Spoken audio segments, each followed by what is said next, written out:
রমজান মাস মানেই হলো রহমতের মাস। আর এই রহমতের মাসে মানুষ প্রচুর, প্রচুর খাওয়া-দাওয়া করে। এ মাসে মানুষ যতই স্বাস্থ্য সচেতন হোক না কেন, খাওয়ার প্রতি কোনো লিমিটেশন থাকে না। প্রচুর পরিমাণে খাওয়া-দাওয়া, সাথে ইবাদত তো আছেই। রমজানের সবচাইতে বেস্ট দুটো টাইম হচ্ছে সেহরি এবং হচ্ছে ইফতার। আসলে ইফতারের সময় এবং সেহরির সময় পরিবারের প্রতিটা সদস্য একত্রে আহা! সে কি শান্তি! আসসালামু আলাইকুম এভরিওয়ান, কি অবস্থা সবার? আশা করি আলহামদুলিল্লাহ তোমরা সবাই অনেক, অনেক ভালো আছো।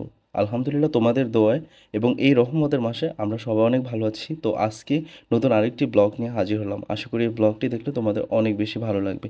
দেখতেই পাচ্ছ আজকের ব্লগটা হচ্ছে আসলে রান্না রিলেটেড। তোমরা যারা আমার ব্লগ দেখো তারা মোটামুটি অনেকেই অবগত যে আমি হচ্ছে রান্না করতে বরাবরই খুব ভালোবাসি এবং রান্নার ভিডিও তোমাদের দেখাতে অনেক বেশি ভালোবাসি। মাশাআল্লাহ, দেখতেই পাচ্ছ টাটকা টাটকা ঝাটকা মাছ আগেই মেরিনেট করে রেখেছি। এখন এগুলো আমরা হচ্ছে প্রথমে ফ্রাই করে নিব, কারণ ফ্রাই করে না নিলে ভুনা করলে খুব একটা ভালো লাগবে না বা একটা ঘ্যাস আসতে পারে। যাই হোক, এরপরে দেখতেই পাচ্ছ কত সুন্দর করে সবগুলো ফ্রাই করে নিয়েছি। এগুলো এবার আমরা হচ্ছে ভুনা করব। এই জন্য ভাবছি আজকে ঝাটকা মাছের সাথে শুধুমাত্র টমেটো দেবো আর কিছুই না, জাস্ট টমেটোর একটু টক টক লাগবে, এটা দিয়ে হচ্ছে ভালো করে ভুনা করে নিবে। দেখতেই পাচ্ছ দেখতে দেখতে কত সুন্দর করে হচ্ছে আমরা আজকের ঝাটকা মাছটা রান্না করে ফেলেছি। বাই দ্য ওয়ে গাইস, দেখো আমাদের পাতিলগুলো কত সুন্দর চকমকো করছে, কোনো কালি বসছে না। এর মেইন কারণ হচ্ছে এই চিমনিটা দিয়ে সুন্দর করে সোজা ধোয়াটা উপরের দিকে উঠে যাচ্ছে। যাই হোক, দেখতে দেখতে আমাদের ভাত রান্নাও কিন্তু হয়ে যাচ্ছে। এবার হচ্ছে আমাদের ইফতারের রেসিপি বানানোর পালা, কারণ আমাদের ইফতার তো করতে হবে।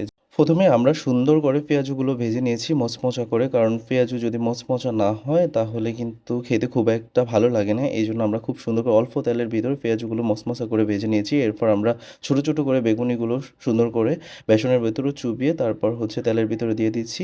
আমরা বেগুনিটা একটু ছোটোই রাখছি সাইজে, যাতে ভাঙতে সহজ হয়। এই যে দেখতে পাচ্ছ কত সুন্দর করে পেঁয়াজুগুলো কিন্তু ভাজা হয়ে গেছে, দেখতে খুব সুন্দর না কালারটা? অবশ্যই কমেন্ট করে জানাবা।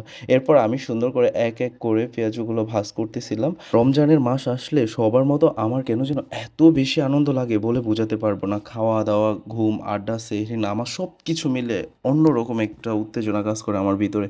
আর অল্পর ভিতরে স্যাটিসফাইড থাকা যায়, মানে ওভারঅল সব কিছু। ইভেন মসজিদে গেলে মসজিদে মানুষের যে ঢল দেখা যায় সেটা দেখে তো আমার মানে জাস্ট কি বলবো, মানে আমার মন প্রাণ সব জোড়ায় যায়। এখানে দেখতেই পাচ্ছ আজকে সকল দায়িত্ব আমার হাতে ছিল, কাটাছেঁড়া থেকে শুরু করে। তো আমি সব কিছু নিজের মতো করে গুছিয়ে নিয়েছি, কারণ হচ্ছে আম্মুরা যে যার যার মতো কাজ করছে। এরপর বাড়ির সবচাইতে ছোট যে সদস্য সে কিন্তু সবসময় শরবত বানায়, এটা তোমরা সবাই জানো। তাই হচ্ছে আমি আজকে শরবতটা বানালাম, আর আজকে শরবত খাওয়ার পরে সবাই আশা করি খুব প্রশংসা করবে, কারণ আমি লেবু টেবু দিয়ে খুব সুন্দর করে শরবত বানাইছি। লেবুর রত্তি যত দামি হোক, লেবুর ভড়ি যত দামি হোক, লেবু তো লাগবেই। এই যে দেখতেই পাচ্ছি ইফতারের কিন্তু অল্পর ভিতরে সব কিছু সাজানো হয়ে গেছে। অ্যান্ড ফাইনালি আমরা সুন্দর করে একটা গুঁড়ো মাছের চচ্চড়ি বানিয়ে ফেলছি। কেমন হয়েছে অবশ্যই জানাবা। টাটা।